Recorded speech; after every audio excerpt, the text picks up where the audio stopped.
ভাইদেরকে লক্ষ্য করে বলতেছি, বর্তমান প্রজন্ম যারা রয়েছে তাদেরকে লক্ষ্য করে বলতেছি, এই সমস্ত ইহুদি খ্রিস্টানদের কালচার আপনাকে আমাকে বর্জন করতে হবে এবং রাসূল আরবি সাল্লাল্লাহু আলাইহি ওয়াসাল্লামের আদর্শ আপনার আমার 3.5 হাত বটির মধ্যে ফিটিং করতে হবে। মাথা থেকে পা পর্যন্ত রাসূল আরবি সাল্লাল্লাহু আলাইহি ওয়াসাল্লামের সুন্নতি তরিকায় আপনার আমার জীবন গঠন করতে হবে। উচ্চ আওয়াজ বলি সুবহানাল্লাহ।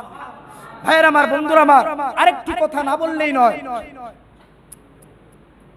আপনার আমার সন্তান এইভাবে যে ছাড় দিল, সে অন্য কোথাও গিয়ে যদি 2-3টা কোনো মুসলমান, 2-3টা মুসলিম ছেলে সন্তানরা নিজের এলাকা ছেড়ে, আপনাদের এলাকার 2টা সন্তান যদি 3টা ছেলে যদি আমেরিকান স্টাইলে ছাড় দেওয়ার পর যদি আমাদের হবিগঞ্জে চলে যায়, যাওয়ার পরে যদি কোনো দুর্ঘটনা ঘটে যায়, অ্যাক্সিডেন্ট বলা তো যায় না, যদি ঘটে যায়, আপনার সন্তানটা যে মুসলমান, আপনার সন্তানটা যে মুসলিম ঘরের সন্তান, বুঝা বড় দায় হয়ে যাবে। কেন? তার মাতার স্টাইল নেইমারের মতো, তার মাতার স্টাইল মেসির মতো, তার মাতার স্টাইল রোনালদোর মতো, তার মাতার স্টাইল আমেরিকান স্টাইল। সে মারা গেলে, অ্যাক্সিডেন্ট হওয়ার পর তার মাথা যখন, শরীর যখন, অঙ্গ প্রত্যঙ্গ যখন ছিন্ন ভিন্ন হয়ে যাবে, সে মুসলমান কিনা, মুসলমানের সন্তান নাকি ইহুদির সন্তান, তার এই লজ্জাস্থান না দেখা পর্যন্ত সিনা বড় দায় হয়ে যাবে। কথা বলেন ঠিক কিনা? তাহলে আপনাকে আমাকে, আপনার আমার সন্তানদেরকে উপদেশ দিতে হবে, আদেশ দিতে হবে যে বাবা, মুহাম্মদ সাল্লাল্লাহু আলাইহি ওয়াসাল্লাম যে আদর্শ নিজে বাস্তবায়ন করে গেছেন এবং উম্মতে মুহাম্মাদীদের জন্য যে আদর্শ রেখে গিয়েছেন এবং যে আদর্শ পালন করার জন্য বলেছেন, এই আদর্শে আদর্শিত হতে হবে। তোমাকে ইহুদি খ্রিস্টানদের কালচার গ্রহণ করা যাবে না। কুরআন কারীমের মধ্যে এসেছে, আল্লাহ রাব্বুল আলামিন বলেন, লাকাদ কানা লাকুম ফি রাসূলিল্লাহি উসওয়াতুন হাসানাহ। রাসূল আরবি সাল্লাল্লাহু আলাইহি ওয়াসাল্লামের মাঝে তোমাদের জন্য উত্তম নমুনা, উত্তম আদর্শ রয়েছে। উচ্চ আওয়াজে বলি সুবহানাল্লাহ। শুধু তাই নয়, আল্লাহ রাব্বুল আলামিন আরো বলেন, ইন্নাকা লাআলা খুলুকিন আযীম। দুনিয়ার জমিনে শ্রেষ্ঠ চরিত্র, সবচাইতে উত্তম চরিত্র আমি আমার হাবিবকে দান করেছি। উচ্চ আওয়াজে বলি সুবহানাল্লাহ। আপনার আমার চরিত্র ফুলের মতো পবিত্র, আমরা স্লোগান দিয়ে থাকি, কিন্তু ফুলের মতো পবিত্র, সবচাইতে সুন্দর চরিত্র, সবচাইতে উত্তম চরিত্র হচ্ছে রাসূল আরবি সাল্লাল্লাহু আলাইহি ওয়াসাল্লামের। উচ্চ আওয়াজে বলি সুবহানাল্লাহ। তো ভাইরা আমার, বন্ধুরা আমার, আপনার আমার কার কোন আদর্শ, কার কোন ধরনের চরিত্র, নিজেকে যখন প্রশ্ন করবেন তখন বোঝা যায়, তখন বোঝা যাবে। মানুষ বালিশের সাথে যখন আপনি বাড়ির মধ্যে যাওয়ার পর, বিছানার মধ্যে ঘুমানোর পর আপনি আপনার জীবনের অঙ্কটা একটু মিলাইবেন। গত বছর রবিউল আউয়াল মাস থেকে শুরু করে এই বছরের রবিউল আউয়াল মাস পর্যন্ত, আজকের রাত্রি পর্যন্ত আপনি আল্লাহ তাআলার রাস্তায়, দ্বীনের জন্য, ইসলামের জন্য, মসজিদ মাদ্রাসায় কয় টাকা দান করেছেন এবং কয় টাকা দিয়েছেন, কয় টাকা ইসলামের স্বার্থে ব্যয় করেছেন, আর আপনি কয় টাকা অন্যান্য কাজে, বিভিন্ন কাজে আপনি কয় টাকা ব্যয় করেছেন। আপনি যখন বালিশের সাথে মাথাটা লাগাইবেন তখন আপনি সমস্ত হিসাব পেয়ে যাবেন। এই হিসাবটাও মিলাইবেন। গত বছর রবিউল আউয়াল মাস থেকে শুরু করে এই বছরের রবিউল আউয়াল মাস পর্যন্ত, আজকের দিন পর্যন্ত আপনি 24টা ঘন্টা আপনাকে আমাকে আল্লাহ তাআলা দান করেছেন। এই 24টা ঘন্টা, প্রতিটা দিন, প্রতিটা রাত, গত বছরের রবিউল আউয়াল মাস থেকে শুরু করে এই বছরের রবিউল আউয়াল মাস পর্যন্ত কতটুকু সময় আল্লাহ তাআলার জন্য ব্যয় করেছেন, কতটুকু সময় মসজিদের মধ্যে দিয়েছেন, কতটুকু সময় মাদ্রাসার মধ্যে ব্যয় করেছেন, কতটুকু সময় আপনি নামাজের মধ্যে কাটিয়েছেন। 24টা ঘন্টার ভিতরে আধা ঘন্টা না 1 ঘন্টা সময় আপনি আল্লাহর রাস্তায় ব্যয় করেছেন। আপনি আপনার নিজের হিসাব অঙ্ক মিলায় দেখবেন। কথা বলেন ঠিক কিনা?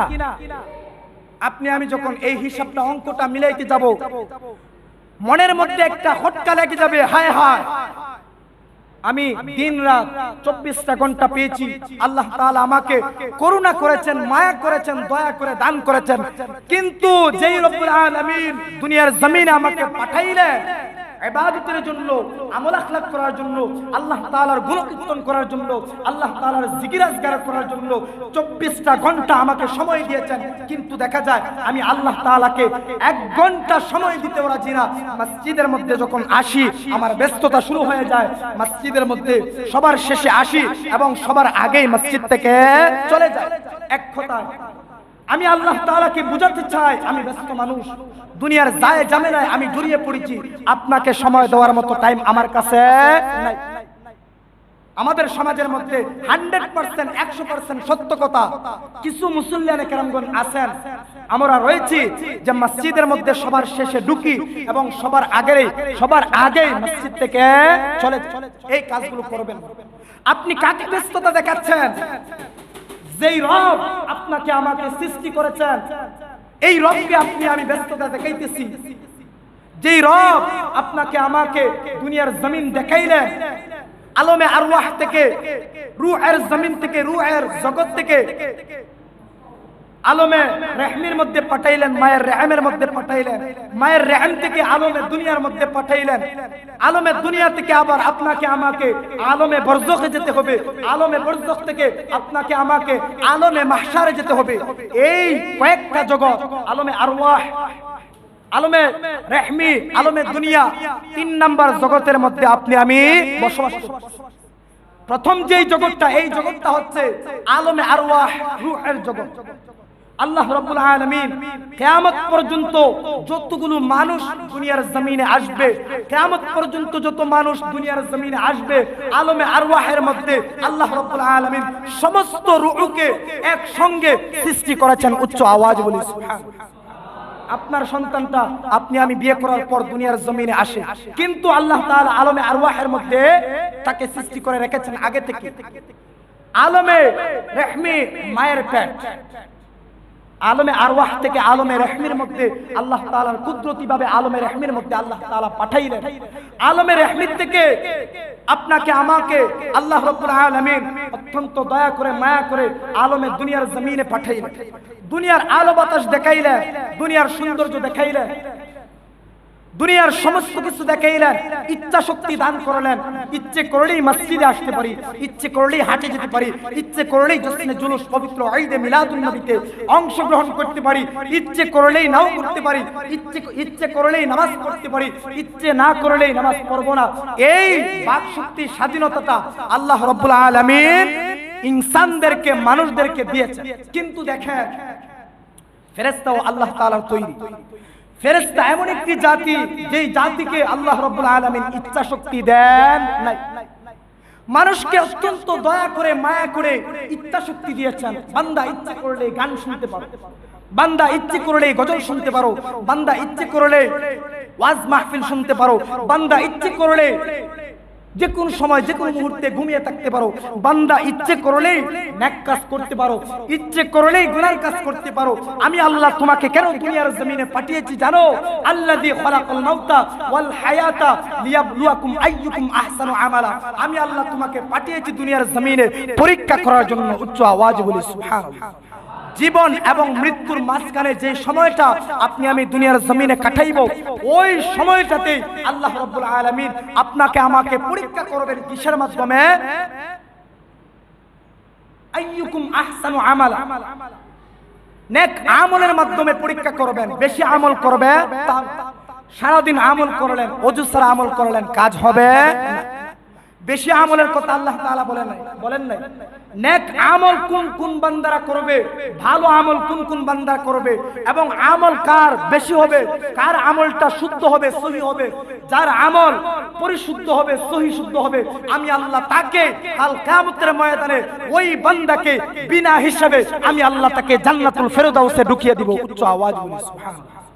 তাহলে বুঝতে পারলাম আল্লাহ তাআলা আপনাকে আমাকে 60 বছর 70 বছরের হায়াত দিয়েছেন একমাত্র পরীক্ষা করার জন্য।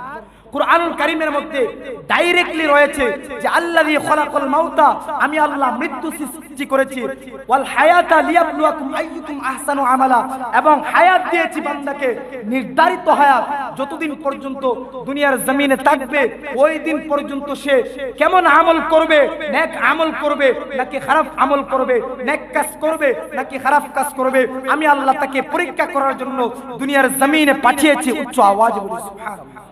তাহলে ভাইয়ার আমার, বন্ধুরা আমার, আপনার আমার কাদের মধ্যে কিরামান কাতিবিন ইয়ালামুনা মা তাফআলুন, প্রত্যেকটা সেকেন্ড, প্রত্যেকটা মিনিট, প্রত্যেকটা ঘন্টা, প্রত্যেকটা দিন, প্রত্যেকটা সপ্তাহ, প্রত্যেকটা মাস, প্রত্যেকটা বছর, এক কথায় মরণের আগ পর্যন্ত কি কি দুনিয়ার জমিনে করলেন, করতেছেন, করবেন, ওই সমস্ত কিছুর হিসাব করায় গন্ডায় গন্ডায় আপনার আমার কাঁধে দুইজন ফেরেশতা রয়েছেন কিরামান কাতিবিন, তারা লিখতেছেন। উচ্চ আওয়াজে বলি সুবহানাল্লাহ। কাল হাসরের ময়দানে যদি বলেন, হে আল্লাহ আমি ওই কাজটা করি নাই, আমি এই কাজটা, খারাপ কাজটা, গর্হিত কাজটা করি নাই, কাল কিয়ামতের ময়দানে আল্লাহ তাআলা বলবেন ওয়াকুল্লা ইনসানিন আলজামনাহু তাইরাহু ফি উনুকি ইকরা কিতাবাক কাফা বিনাফসিকাল ইয়াওমা আলাইকা হাসিবা। কাল কিয়ামতের ময়দানে আল্লাহ রাব্বুল আলামিন আপনার আমার হাতের মধ্যে ইকরা কিতাবাক, একটি কিতাব ফেরেশতাদের মাধ্যমে দিবেন আর বলবেন আজকে ইকরা কিতাবাক, পড়ো তুমি তোমার কিতাব। যেই কিতাব দিবেন ওই কিতাবটার মধ্যে আপনার আমার সমস্ত হিসাব, আপনার আমার সমস্ত কর্মফল, আপনি আমি কোথায় চুরি করেছি, কোথায় গিয়েছি, কোথায় না গিয়েছি, খারাপ কাজ কোন কোন জায়গায় করেছি, সমস্ত কিছুর হিসাব ইকরা কিতাবাক, এই কিতাবের মধ্যে রয়েছে। উচ্চ আওয়াজ বলি সুবহানাল্লাহ। বান্দা দেখে আফসোস করতে থাকবে, হায় হায় এই কিতাব যদি আমাকে আজকে না দেওয়া হতো কতই না ভালো হতো, আজকে যদি হাসরের ময়দানে কিতাবের সম্মুখীন আমাকে না দেওয়া হতো আজকে ওই দিনটা কতই না ভালো হতো। ভাইরা আমার, বন্ধুরা আমার, এজন্য দুনিয়ার জমিনে যতদিন থাকবেন, যতটুকু মুহূর্ত থাকবেন, ঈমান নামক দৌলত নিয়ে বেঁচে থাকার চেষ্টা করবেন এবং রাসূলের গুণগান, আল্লাহ তাআলার জিকির, আল্লাহ তাআলার আজকার, আল্লাহ তাআলার ইবাদত সব সময় যেন আপনি আমি করতে পারি এবং সুন্নি মোনা মুসলমান হয়ে যেন আহলে সুন্নাত ওয়াল জামাতের জান্ডার নিচে মরণের আগ পর্যন্ত ঈমান নামক দৌলত নিয়ে বেঁচে থাকতে পারি। আল্লাহ তাআলা যেন সেই তৌফিক দান করেন, সকলে বলি আমিন।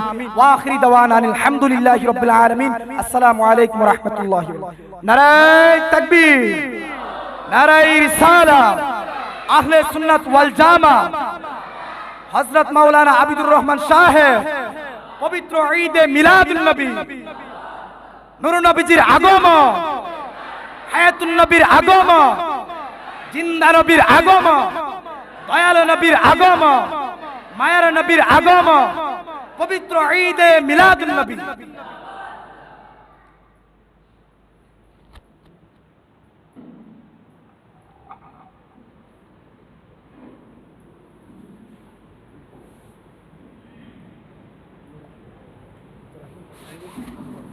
লাইক, কমেন্ট ও বেশি বেশি শেয়ার করুন।